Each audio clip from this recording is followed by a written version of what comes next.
What's next for American-Israeli relations?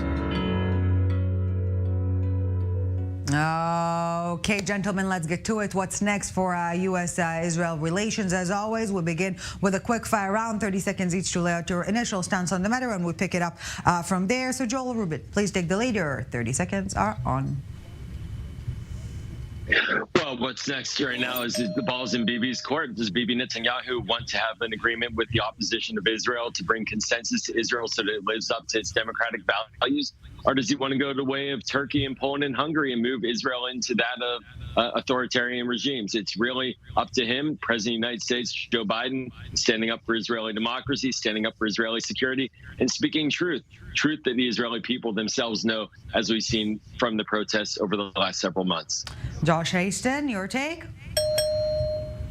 Yeah, I think it's absolutely preposterous that the Biden administration is focused on an internal Israeli issue. You know, we just had one American murdered in a terror attack. We had another American seriously wounded in a terror attack. And how is that not the focus? How is the judicial reform, so to speak, the focus? And unfortunately, the Biden administration taking it out on Netanyahu when so many other things are going on affecting the American people. Okay, last but not least, Yaki Dayan, your take? Shaky situation. No doubt Israel is in a very crucial junction that the strength of Israel in Washington is the bipartisan support. And the crucial junction is whether Israel is going to stay connected to the two parties in the United States, or whether we are heading only towards good relations with the Republicans and not so good relations with the Democrats. No doubt that will jeopardize the many of the assets that Israel has in Washington and internationally. Okay, and on that note, gentlemen, let's please feel free to interact from this point onwards. I do want to begin, though, with your thoughts on the Biden comments. Was it a planned you know what? Let's leave the illegitimate debate for a bit later. But was it a planned public telling off on behalf of the president, or was it more like speaking from the gut type of a flutter that we're seeing from the American president every once in a while, Joel Rubin? Sure. Now, this was Joe Biden in classic Joe Biden form. He's always been like this. He was asked about gay marriage years ago, if you remember, when he was vice president. He said, yes, we should support it. And this is the exact same dynamic. Joe Biden is Joe Biden. He's been a leader for 50 years.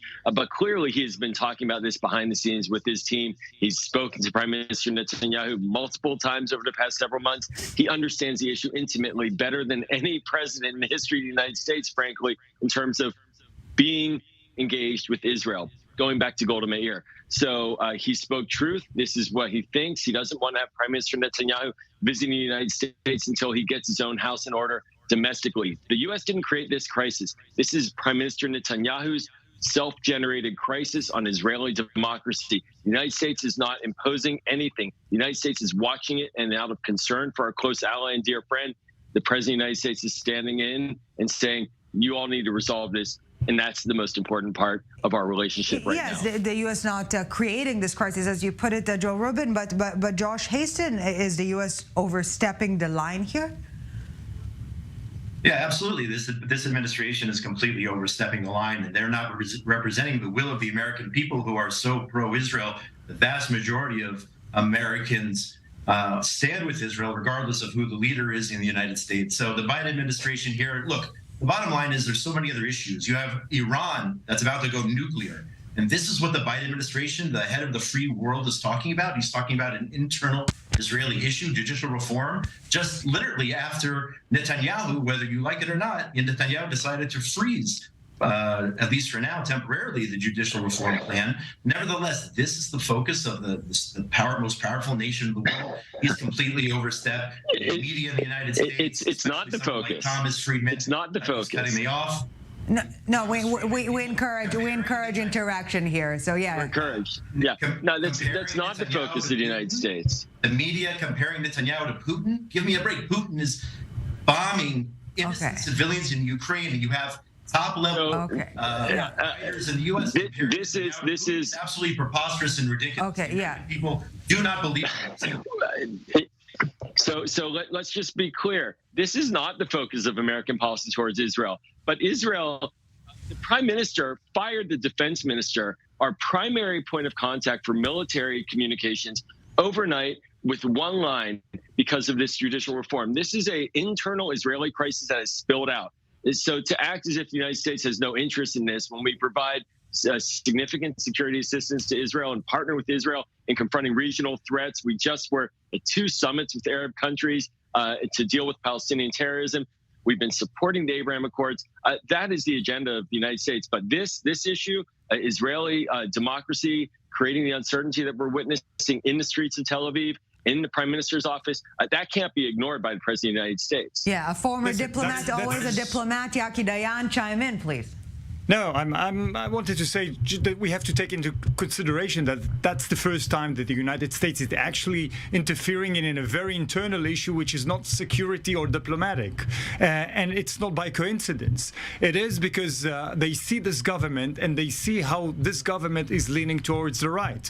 They see that this government has statements about burning Hawara and going to Temple Mount and building illegal outposts, and they see that this ship is turning to the right, and this is not something that the United States want to see.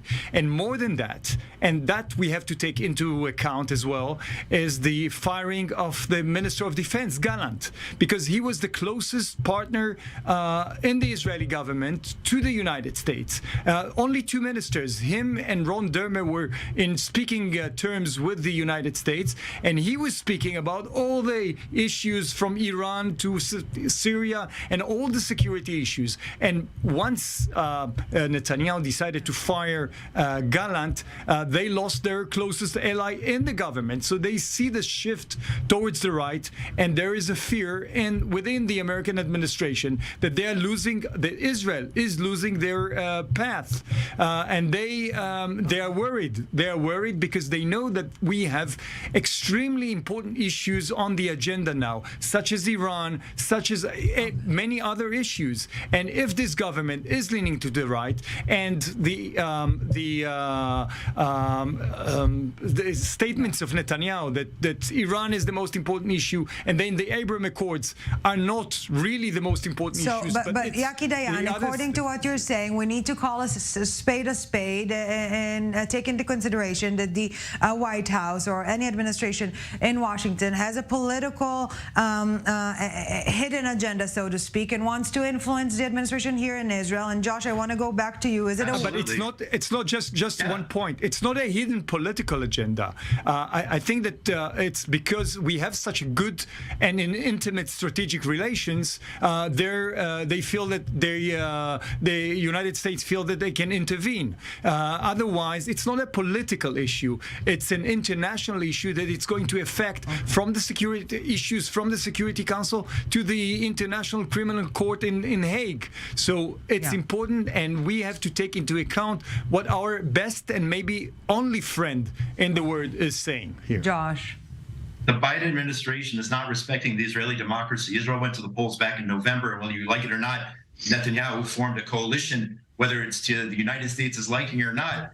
That's sorry, but that's what the people of Israel wanted. That's what the people of Israel voted for. You mentioned Iran. So the question is, what is the U.S. doing to thwart a potential nuclear Iran? And the answer is, I don't know, because it seems like they're doing nothing to thwart the Iranian nuclear threat. Right now, Israel is faced with an existential threat. The Biden administration says they want to return to diplomacy or whatnot. They're taking an internal Israeli issue. There are plenty of people to talk to in Israel. Gallant isn't the only person, by the way, technically he wasn't even fired, but that's besides the point. There are plenty of people to talk to here in Israel. Yes, he was. Yes, he was. No, technically he was not. He's not still yet. in his post Not today, yet. but Okay, yeah. Not fired yet, but that's besides the point. The point is, what is the United States administration doing to thwart Iran?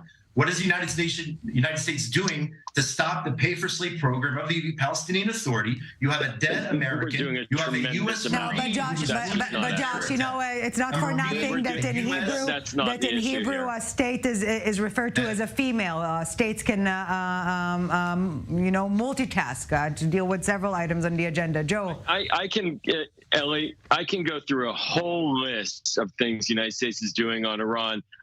primarily implementing robust sanctions and partnering with Israel on massive military exercises and providing Israel with tremendous military aid and support and weekly coordination between the intelligence and defense services, diplomatic support. The list goes on and on.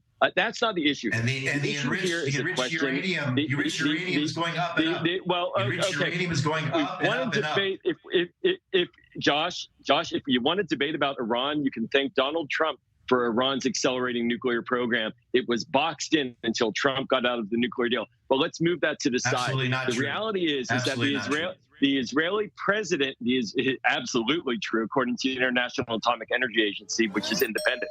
Listen, the Israeli people, president of Israel, they are speaking about the need for democratic change that is effective and serves all the country. That is what is speaking. And you haven't addressed that yet. You're saying that somehow it's as if the United States is creating this problem. No, this is Israeli people themselves protesting in the streets in massive amounts. The country was on the verge of a general strike, a shutdown. It was only going to get worse. Yes, Joel, but before we take a break, the question being, and again, I'm really pushing it here because we are taking a break in a split second, is the fact that the U.S. is providing Israel with military support, with aid, etc., is buying its way, so to speak, to chime in politically. Not buying its way. President Biden did Bibi Netanyahu a favor by asking him to pull back. It calmed the country down. That's what a friend does. Yeah, a friend reflects the truth, whether you like it or not. This is what many pundits are suggesting. Okay, on that note, stop blabbing, Ali. We're taking a short break, but when we get back, we have so much more to unpack. Obviously, you're staying with us. Joel Rubin, Yaki Dayan, and Josh Hasten, thank you very much for this. Again, staying with us, and we pick it from there right after the break.